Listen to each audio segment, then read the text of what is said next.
Hari ni tu kita ada jaring, ada sadak. Cari lokek Projek dia lokek. Jadi kita saksikan lah. Kita cari dalam ni pun. Kita kalau nak cari lokek tu. Dia tahu skin ni So. Wow. 3 dosen.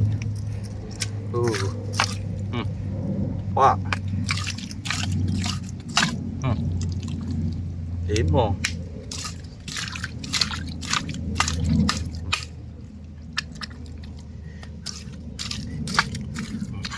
Banyak. So lagi.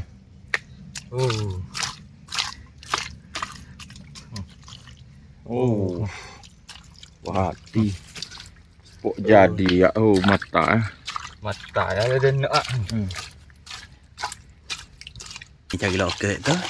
Kita kena gogeh dia ya.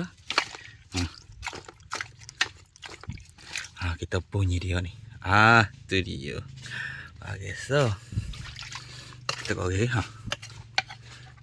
ada wolok. Wow. Ada. Ile. Panah holek tu. Panah holek. Ni bagi kita cari ni. Boleh dah. Selu. Kita duk main bawa ni toge.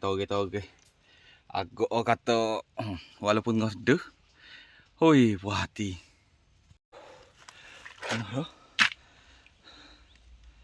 Boleh dah tak? Jadi hak ni kita tak sini. Hak ni kita cakap baru pula. Okey. Anggap mau menak kes itu jadi tak apa.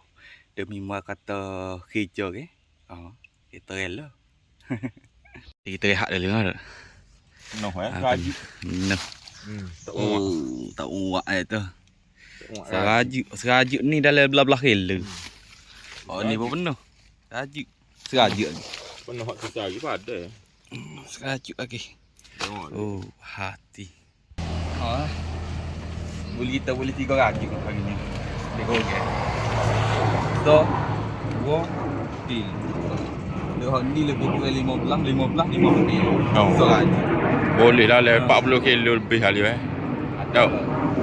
Dalam masa 2 jam apa. Jadi bagi saya tu, di bagi kita nanti kapal-kapal video kita akan tunjuk pula.